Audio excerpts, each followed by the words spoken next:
Bienvenue dans Oser la reconversion, le podcast numéro 1 sur la reconversion. Je suis Claire Virose, ancienne avocate d'affaires, j'ai tout plaqué pour réaliser mon rêve.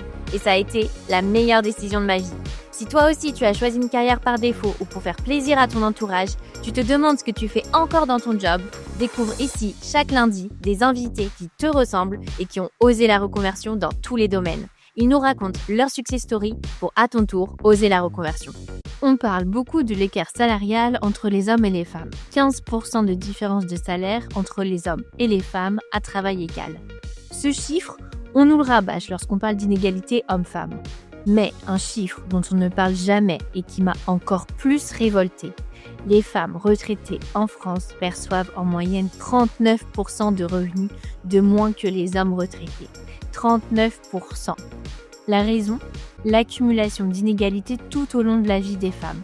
Salaire inférieur, arrêt pour congé maternité, travail à temps partiel et enfin, moins d'investissement et donc de préparation de sa retraite. Combattre cette inégalité, c'est la mission de Marie, cofondatrice de Caravelle.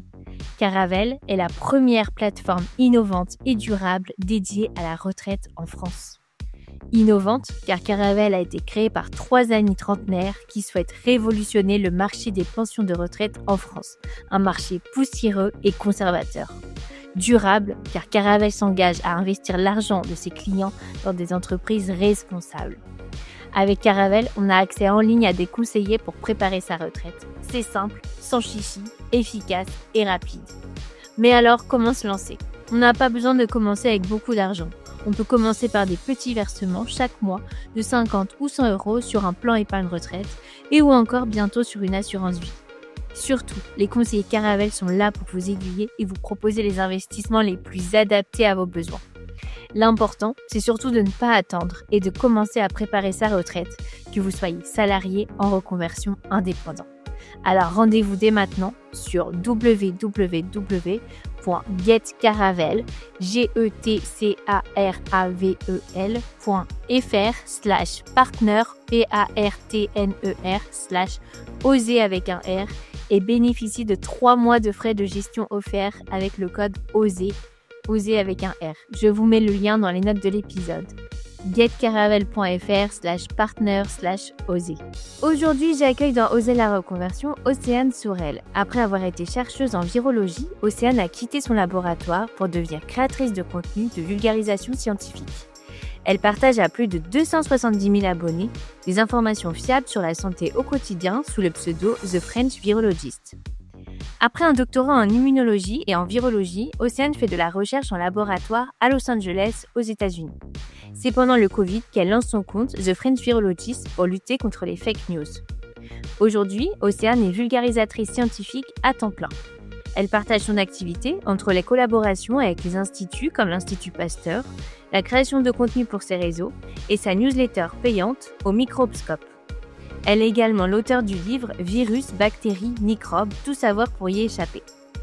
Alors avec Océane, on a évoqué sa carrière de chercheuse, la difficulté d'être une femme et d'avoir des enfants dans le monde de la recherche, sa vie aux États-Unis, ses déguisements sur Instagram, la réaction de ses proches, sa chronique dans l'émission C'est Jamy sur France 5, son combat contre la désinformation et comment elle gagne sa vie aujourd'hui. Mais je ne vous en dis pas plus et laisse place à ma conversation avec Océane.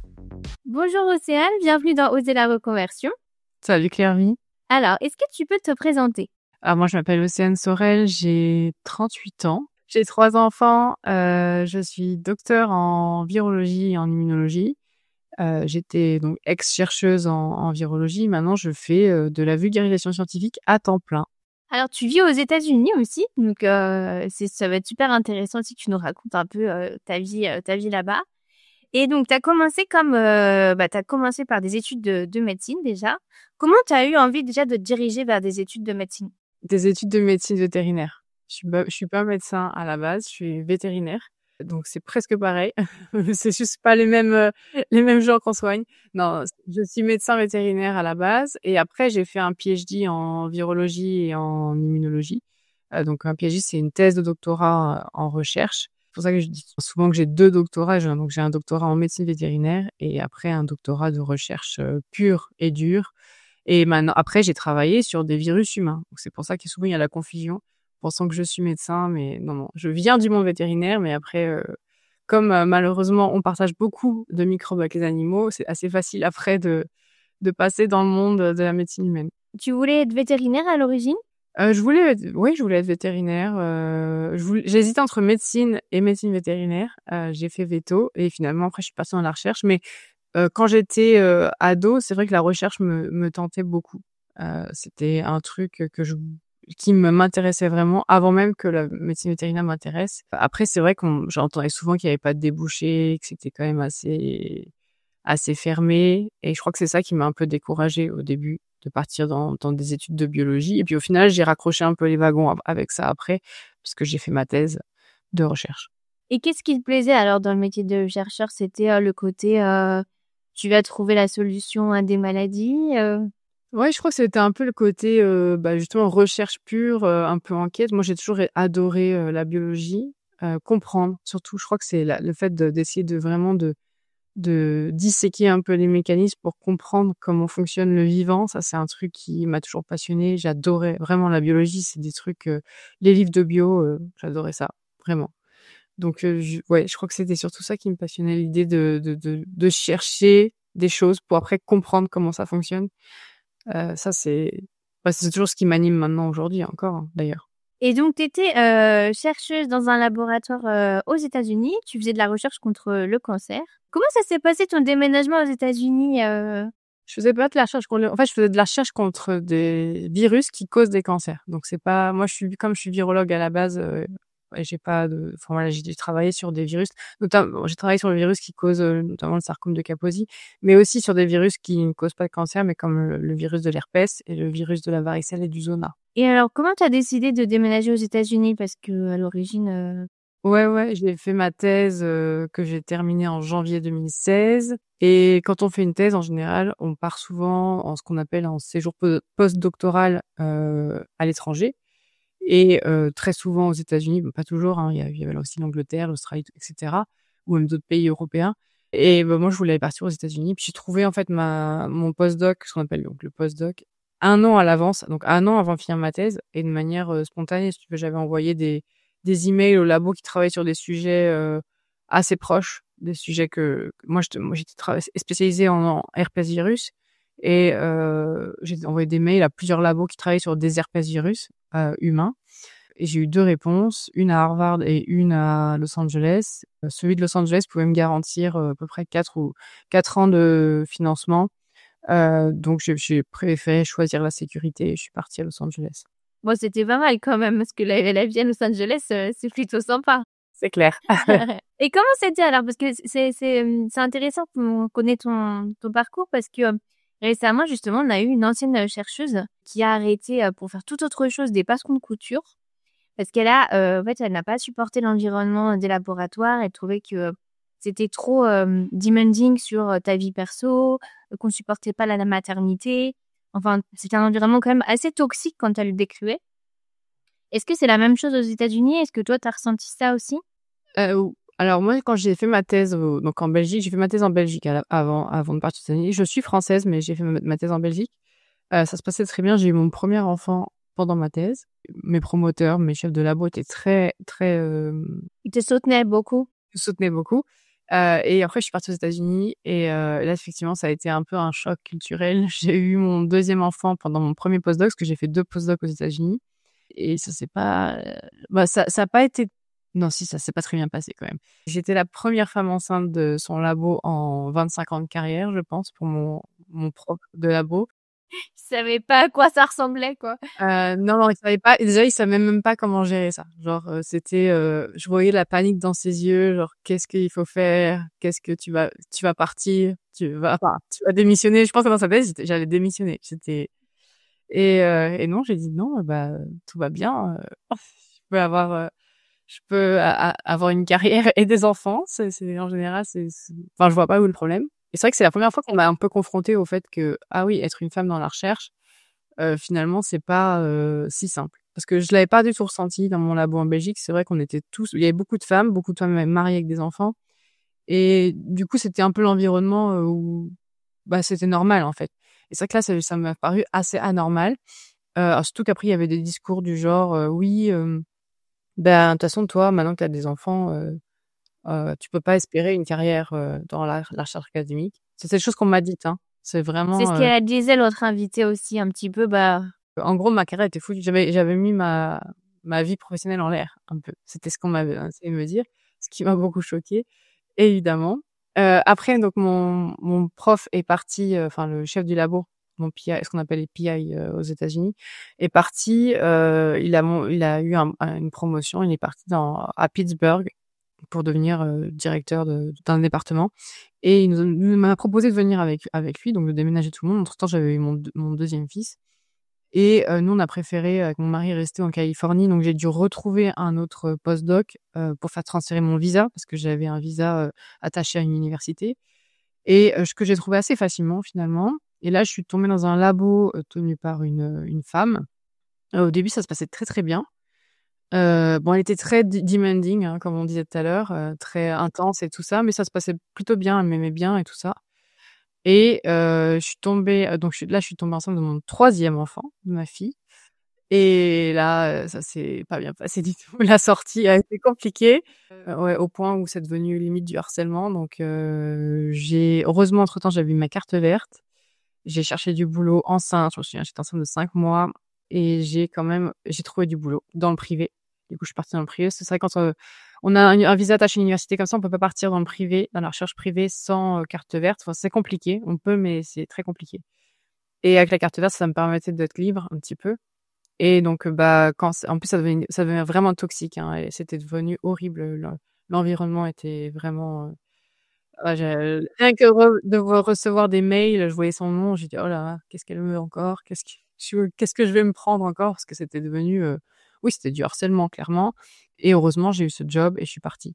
Enceinte de 5 mois dans une boîte et je leur avais d'ailleurs dit, je dis: «Je vous préviens, par contre, je suis enceinte», pensant que j'allais être, du coup disqualifiée d'office et ils m'ont dit: «Mais on s'en fout, en fait» et c'est là que j'ai vu aussi la différence entre le privé et le public ou l'académique où c'est un peu mieux perçu. Dans le privé, on a la vie, personnelle, enfin l'équilibre, travail, vie perso est un peu ils font plus attention, surtout dans les grosses boîtes où ils doivent faire attention à leurs employés, où c'est un peu plus normal. et la recherche aux États-Unis, c'est mieux payé que si on fait de la recherche en France ou en Europe? Alors sur le papier, ça a l'air mieux payé parce que le salaire est plus élevé, mais par contre le coût de la vie est tellement élevé que non, c'est pas bien payé du tout. À moins d'être, professeur d'université, mais bon pour y arriver, il faut déjà passer un paquet d'années, en tant que postdoc et après assistant de professeur. Non, c'est pas bien gagné, c'est pas bien payé du tout. Franchement, par rapport surtout en Californie, moi, en plus, ils ont des barèmes souvent nationaux, même si parfois c'est un petit peu majoré en fonction de là où tu vis. Certaines universités majorent exprès parce que, par exemple, Los Angeles, c'est très cher, donc ils augmentent un peu les salaires. Mais par rapport au coût de la vie à Los Angeles, non, c'est clairement, pas bien payé du tout. Et donc, tu t'es lancée sur les réseaux sociaux pendant le Covid. C'est là où tu as créé, The French Virologist. Alors, est-ce que tu peux nous raconter un petit peu comment tu t'es lancée? Ouais, j'ai démarré le compte en février 2021 sur Instagram. En fait, ce qui s'est passé, c'est quand en janvier 2021, il y a eu toute la désinformation qui est arrivée sur les vaccins contre le Covid et en fait, j'ai commencé tout simplement à faire des stories ou à répondre aux messages privés sur mon compte Instagram privé. Parce que les gens savaient que j'avais un doctorat en virologie, que c'était ma spécialité. Donc les gens venaient me poser des questions et j'ai commencé à envoyer répondre aux messages privés et cetera. Mais c'était un compte privé que j'avais, hein. J'avais peut-être 2 000, abonnés, mais c'était juste pour partager mes photos d'expatriés. J'avais quelques copines expats et la famille et cetera, les amis. Et puis après, je répondais à tellement de messages, je dis: «OK, je vais faire des stories» et donc en fait, je commençais à faire des stories, puis les stories étaient partagées. Du coup, il y avait plein de gens qui arrivaient sur mon compte privé, en fait, qui avaient rien à voir, qui était un compte, avec des photos de famille. Donc je me suis dit: «OK, je vais créer un compte séparé pour ça parce qu'en fait, ça sera beaucoup plus simple». Donc j'ai créé un compte séparé et là, j'ai commencé à publier du contenu, pour expliquer. À chaque fois qu'il y avait une fake news qui arrivait, je débunkais la fake news finalement. Donc c'était très axé Covid au début, vaccin contre le Covid parce que c'était un peu le sujet et en fait, après, je me suis prise au jeu. Au début, je faisais pas de vidéo du tout, je faisais vraiment que des posts écrits, des infographies beaucoup, avec beaucoup de dessins. Je trouve qu'on comprend toujours bien. Je faisais des dessins à la main, je me souviens et je filmais et tout ça. C'était un peu des petites animations, vraiment do it yourself et c'était non, mais c'était marrant, hein, au final, hein Et après, j'ai commencé à faire des vidéos. Et en fait, c'est monté très, très vite, hein. Je suis devenue un peu, instagrammeuse malgré moi. J'y connaissais rien, mais rien du tout, rien du tout. Et en fait, je crois que j'ai commencé en février et en juillet, j'avais déjà 70 000 abonnés. Enfin, c'était dingue. Et en fait, je me suis prise au jeu et petit à petit, et j'ai fait ça pendant, bah, j'ai fait ça jusqu'à maintenant, mais je travaillais à côté. J'avais un temps plein à côté, donc c'était vraiment un peu plus mon hobby. Je disais toujours que c'est la vulgarisation, c'était mon hobby. Et puis, jusqu'à ce qu'après je démissionne et que ça devienne mon travail à temps plein. Et alors justement, comment tu as eu le déclic? Tu en avais déjà un petit peu marre, du laboratoire, comment ça s'est passé? Ouais, en fait, ce qui s'est passé, c'est que je travaillais quand j'ai été embauchée là après, la mauvaise, expérience que j'ai eue, dans mon 2e postdoc, on était en pour recentrer un peu, on était en décembre 2019, donc c'était juste avant le covid. J'étais enceinte de 5 mois. Le covid est arrivé très rapidement. Là, j'étais dans les labos, je développais tout ce qui était vecteurs viraux et cetera. Et le covid est arrivé, donc là, ils nous ont renvoyés chez nous. On n'était plus dans les labos et on travaillait un peu de la maison. Puis après, moi, j'ai accouché, donc j'étais en congé maternité pendant 3 mois. Et j'ai fait ça. Après, je suis retournée dans les labos et alors, c'était marrant parce que comme il y avait je gardais ma fille la journée, je travaillais le soir. Enfin, on avait des oreilles flexibles comme ça. Bon, on essayait de tourner pour pas être trop nombreux dans les labos. Moi, je faisais du 18h minuit, quoi. Enfin, c'était un peu n'importe quoi, hein. Je travaillais, m'occupais des enfants et le soir, j'avais ça. Et alors après, au bout d'un an, j'en avais marre, en fait, d'aller sur place. Je trouvais que ça aurait été plus simple si j'étais, full remote, comme on dit ici. Et quand tu as des expériences à faire dans le labo, tu peux pas. Donc en fait, j'ai commencé à regarder en interne dans ma boîte s'il y avait pas des postes qui pourraient me convenir. Et en fait, il y avait un poste qui se libérait aux affaires médicales où c'était manager de publications scientifiques et en gros, faire des posters pour les conférences et aussi publier des articles scientifiques, avec des collaborateurs dans les revues scientifiques. Et j'ai commencé là-dedans en 2022. Donc j'ai fait 2 ans de labo en privé. Après, j'ai commencé en 2022. Et après, en 2024, j'ai démissionné parce que je commençais à en avoir marre et en fait, je commençais à faire un burn-out complètement. Donc c'était pour reprendre toute la chronologie, mais pour voir l'évolution. Enfin, je suis passée du labo à chez moi et ensuite de chez moi à 100 à la démission. Donc c'est pendant 2 ans, j'ai continué de faire les 2 un peu en parallèle en travaillant de chez moi. Et en fait, après, comme j'ai fait un vrai burn-out, hein, finalement, au mois de mai 2024, j'en pouvais plus de faire les 2. C'était devenu, la charge mentale était horrible. J'ai dit: «OK, je lâche tout et je prends un risque, tant pis», mais parce que je pouvais pas vivre, hein, que de mon Instagram à l'époque. Mais je me suis dit: «OK, je me mets à fond dedans et on verra bien ce qui se passe».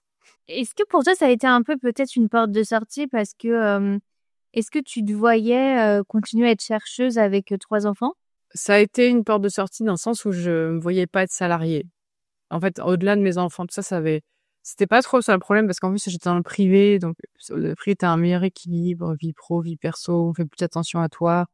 J'avais aucun problème au travail, ça se passait bien. Je délivrais ce que je devais délivrer, il y avait pas de souci de performance en tout cas. Mais c'est vrai que moi, je ressentais, je me sentais pas bien salariée. Je me voyais pas faire ça. J'avais plus de passion, ça m'intéressait plus. Enfin, c'est triste, hein, mais ce que je faisais et je voyais pas l'utilité de ce que je faisais. Pour moi, ça n'avait plus de sens. Et alors que ce que je faisais à côté m'animait beaucoup plus. Et c'est d'ailleurs pour ça que j'ai pris ce risque, hein, parce que j'aurais pu me dire: «Bah non, je gagne beaucoup mieux ma vie en tant que salariée, je prends pas de risque, j'arrête Instagram et je fais que du salariat, quoi». Mais c'était pas ce que j'avais envie de faire et je préfère 1000 fois être à mon compte et prendre plus de risques. Et encore, c'est des risques mesurés parce qu'au final, aux États-Unis, quand tu es salarié, on peut te virer du jour au lendemain. Donc c'est pas c'est pas comme en France ou quoi, où tu es un peu plus, ton job est un peu plus sûr, quoi. Oui, ça change pas grand-chose avec le Je fait d'être considère que c'était entrepreneur. pas un si gros risque. Après, c'est sûr que faut se bouger pour pouvoir gagner sa vie, quoi. Quand tu es à ton compte, tu pas trop le choix. Mais je regrette pas du tout.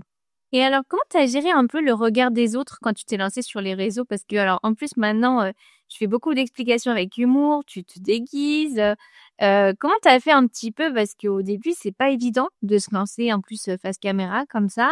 Comment tu as géré un peu la peur d'être jugée?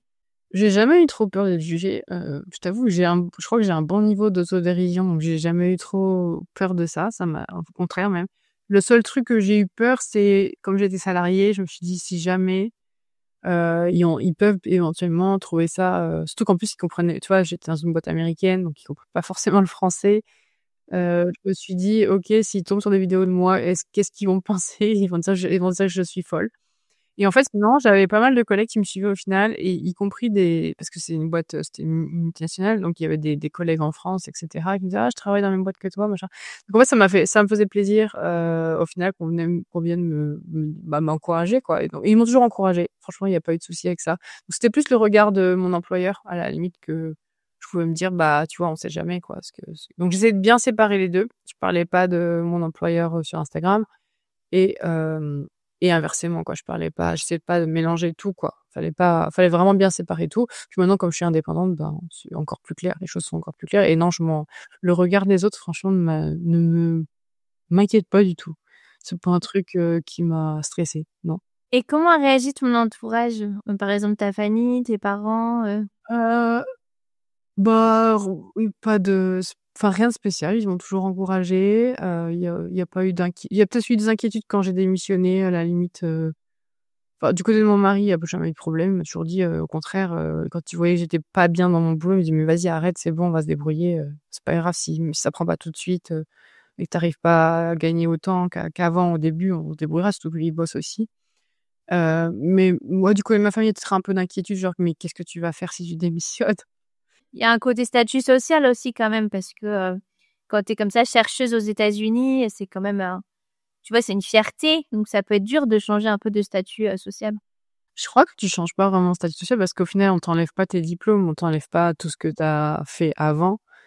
Heu, moi, je dis toujours, on peut avoir plusieurs vies dans une vie. Ça, c'est un truc, que je maintiens, je soutiens et que c'est pas parce qu'on décide de faire un autre métier, moins qualifié sur le papier qu'on est moins intelligent ou moins tu vois? Enfin, c'est des choses ça m'a jamais inquiétée et je crois qu'on m'a jamais fait ressentir ça et on m'a jamais fait penser que je valais moins bien qu'un chercheur, lambda qui travaille dans l'académique.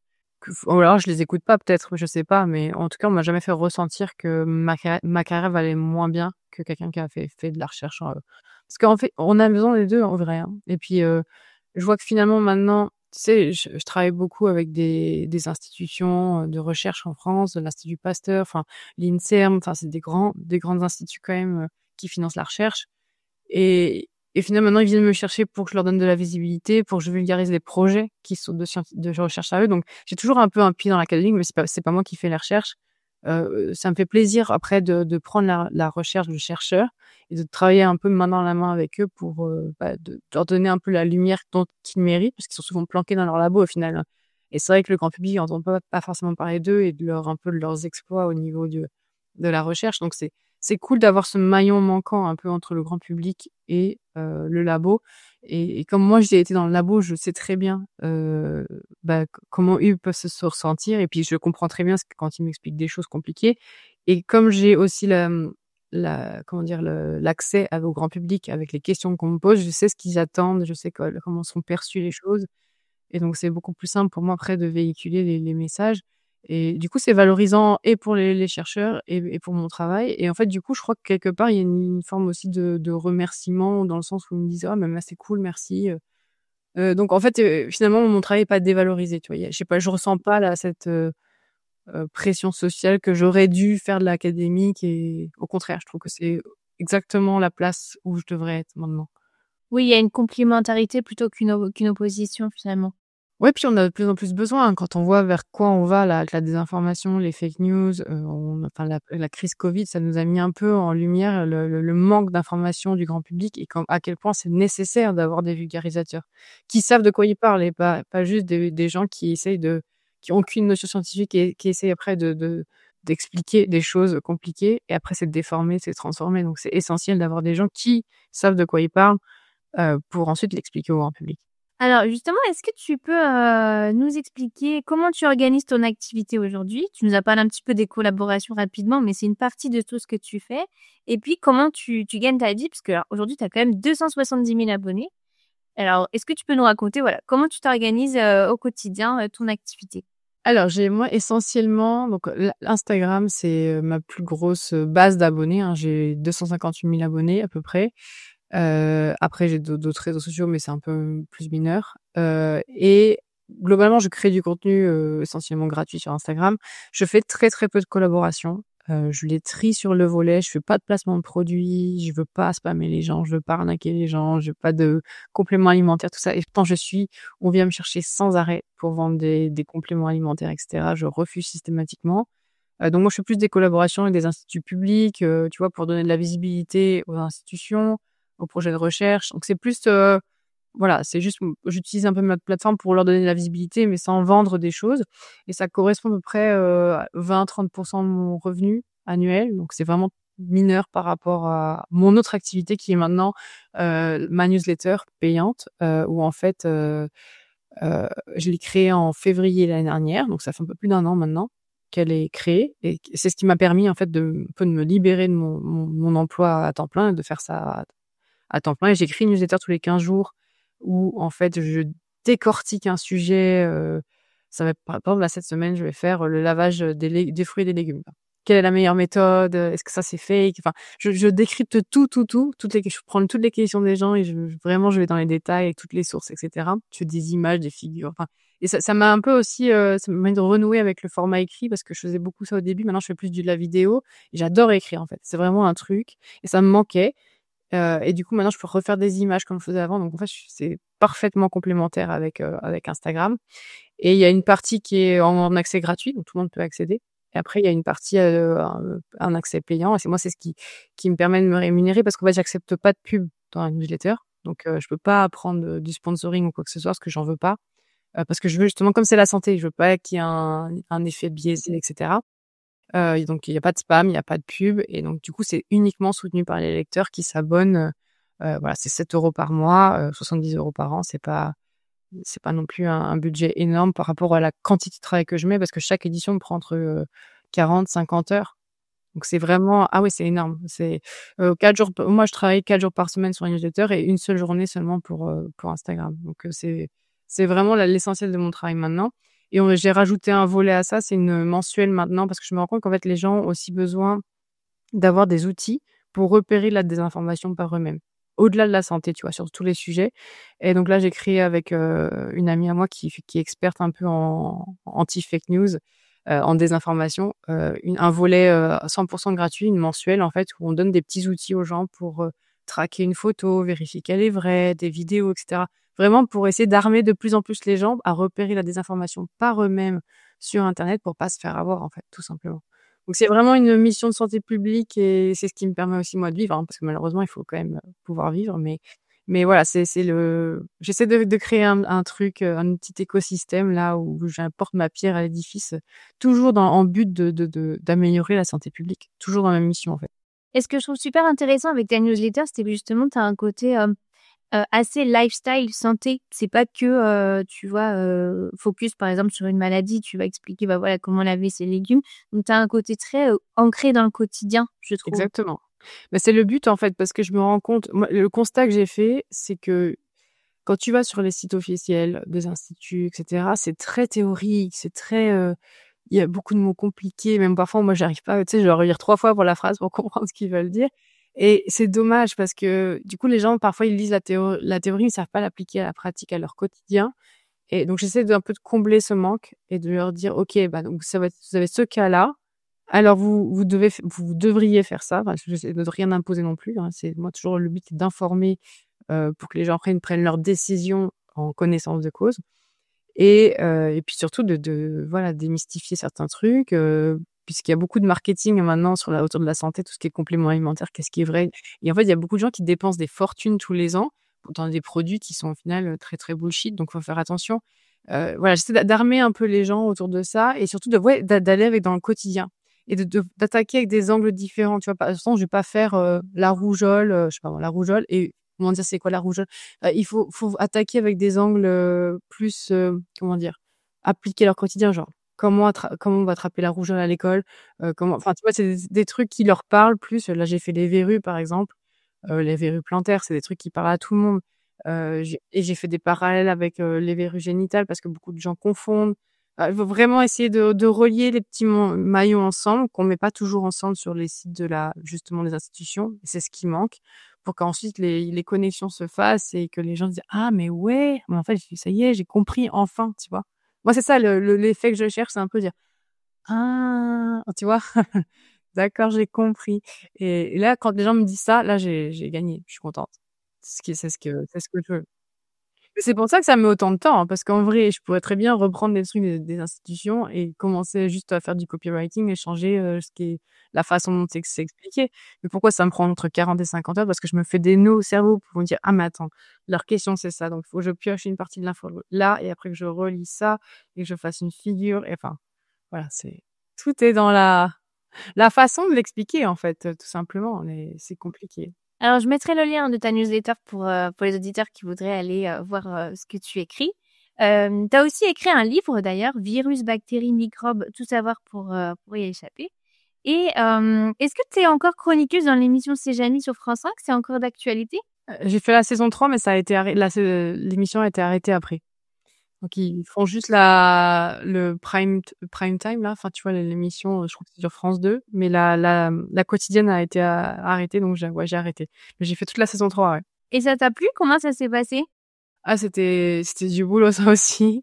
Ça en fait comme j'étais à distance, j'étais en Californie à l'époque.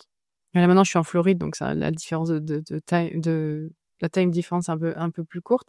Mais je pouvais pas, tout le monde tournait en studio, les chroniqueurs. Et moi je pouvais pas. Donc j'avais essayé de monter un studio chez moi, mais un truc démontable dans mon salon à l'étage. Enfin, c'était à chaque fois c'était toute une histoire, le micro et puis moi je viens pas de l'audiovisuel donc c'était un peu la one again à chaque fois.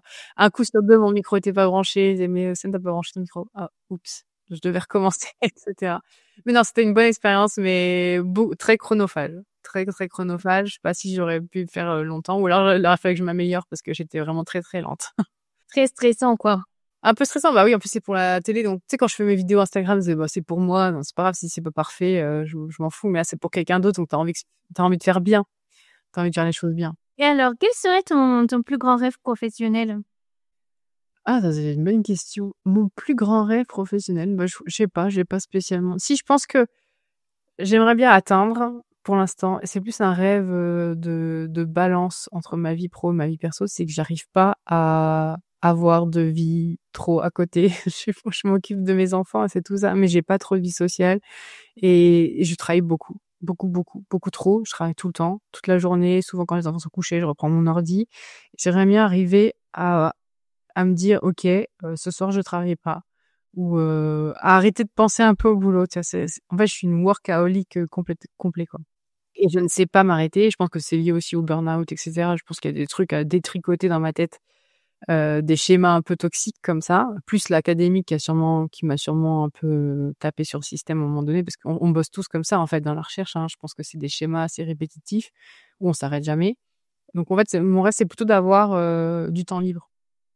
Bizarrement, mon rêve professionnel, c'est d'arriver d'avoir du temps libre, ce qui n'est pas gagné pour l'instant parce que j'ai beaucoup de travail. Ouais. Tu viens de lancer aussi ta newsletter il y a 1 an, donc j'imagine aussi c'est le temps un petit peu que, voilà, que ton activité trouve son rythme de croisière et puis que toi tu puisses, un petit peu ralentir.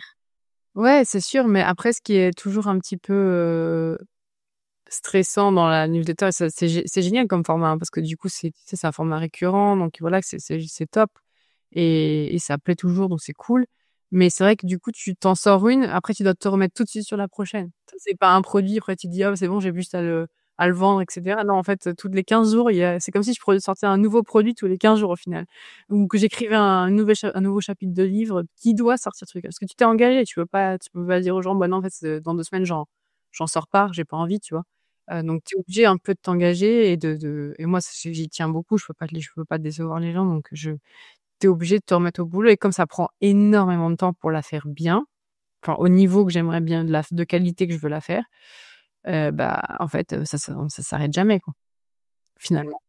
Ouais, en fait, tu as ton indépendance parce que c'est génial aussi, je trouve, de pouvoir, générer ton contenu et d'avoir ce lien avec ta communauté, de dépendre d'aucun sponsor. Donc tu es indépendante, mais en même temps, tu t'es fait ta propre dépendance finalement où tu te contrains toi-même finalement. C'est un petit peu, Ah mais c'est clair et puis c'est ça le modèle, quand tu décides de dire: «OK, je prends pas de sponsor et cetera», ça veut dire que, bah, en fait, comme c'est rémunéré par les gens qui te suivent, ton audience, tu es obligé Même s'ils me disent souvent: «Mais non, tu peux faire une pause». Non, en fait, non, psychologiquement, je peux pas. Je peux pas ne pas sortir quelque chose. Parfois, je décale d'1 semaine. Je crois que si je le fais 2 fois par an. Je l'ai fait 2 fois par an où je décale juste d'1 semaine parce que normalement, elle sort tous les 15 jours. Donc j'annule pas une édition, mais genre, je la décale d'1 semaine. Je crois que c'est le maximum que je me suis autorisée. Mais c'est vrai que alors que si c'était des sponsors, c'est vrai que je pourrais dire: «Bah, j'en sors pas pendant un mois», comme c'est les sponsors, bah, là, c'est au final, les gens, ça leur change rien, tu vois? Mais non, je peux pas. Psychologiquement, c'est pas possible. Donc j'en sors tous les 15 jours, j'y tiens. Je veux absolument que ce soit et je veux absolument qu'elle soit, quand elle sorte, elle soit claire comme de l'eau de roche, qu'il y ait pas de mauvaise compréhension. Et je me dis: «S'il y a trop de questions en commentaire, c'est que j'ai pas fait bien mon travail». Tu vois? Donc il faut pas qu'il y ait trop de questions. Et après, j'aime bien quand il y a des questions aussi, mais faut pas qu'il y en ait trop. Parce que sinon, ça veut dire que tu pas assez bossé ton truc. Ouais, tu es très exigeante, avec Ah ouais, toi-même. non, mais horrible. Et c'est ça qu'il faut que je travaille. Il faut que je travaille un peu le niveau d'exigence. Je peux le descendre un petit peu, tu vois? Je pense qu'il faut que j'arrête. Je suis mon pire tortionnaire, hein, vraiment. Ouais, et souvent c'est comme ça, hein, dans l'entrepreneuriat, malheureusement. Mon manager toxique, tu vois? C'est pas besoin de manager, j'en ai un dans ma tête déjà. Pas de souci. Alors, dernière question, c'est toujours la question de la fin. Quel est le meilleur conseil qu'on t'ait déjà donné? Oh, le meilleur conseil qu'on m'ait déjà donné. Ah si, c'est mon manager, je le dis souvent. Mon manager, enfin mon senior directeur quand j'étais, dans ma boîte là, directeur senior, aux affaires médicales. Parce que moi j'ai tendance à vouloir tout faire tout le temps et il me disait toujours, «Pick your battle», donc choisis ta bataille. Et c'est vrai que ça, c'est un truc qui me revient souvent en tête quand je veux partir dans tous les sens et régler les problèmes de tout le monde tout le temps. Et je me dis: «OK, non, pick your battle». Donc tu choisis ta bataille et tu fais pas 15 batailles en même temps, tu vois? Tu les fais les unes après les autres si tu veux, mais pick your battle, je crois que c'est celle qui va me rester en tête longtemps. Ouais, tu fais les choses bien, quoi. Tu choisis, un projet et tu fais bien. Bah, c'est surtout que en fait, sinon tu te crames. Tu te crames le cerveau à vouloir, régler les problèmes de tout le monde, tu peux pas, tu vois? Ou tant pis, il y a des trucs parfois il faut laisser de côté ou faut laisser couler, être un peu moins et choisir un peu sa priorité, quoi. Ouais, c'est un bon conseil. Merci beaucoup, Océane. Donc, je mettrai les liens de tes réseaux et ta newsletter pour, les auditeurs qui voudraient, te lire. Merci beaucoup pour, tout ce que tu as partagé. Merci à toi. Si vous avez aimé l'épisode, abonnez-vous et laissez-moi un commentaire si vous écoutez l'épisode sur YouTube. Et si vous écoutez l'épisode sur Apple Podcasts, Spotify ou Deezer, abonnez-vous et laissez une note 5 étoiles et un avis. C'est ce qui donne le plus de visibilité à ce podcast. N'hésitez pas à en parler autour de vous et à partager l'épisode sur les réseaux sociaux pour aider un plus grand nombre à oser la reconversion. Si vous souhaitez suivre les dernières actualités du podcast, rendez-vous sur notre compte Instagram @oserlareconversion et pour prolonger la discussion, rendez-vous sur notre groupe Facebook dédié aux auditeurs. Ensuite, si vous cherchez toutes les notes avec les références, allez dans le détail du podcast. Si vous souhaitez devenir annonceur, me proposer un invité ou me poser des questions, je serai ravie d'y répondre par mail à l'adresse partenariat@oserlareconversion.com.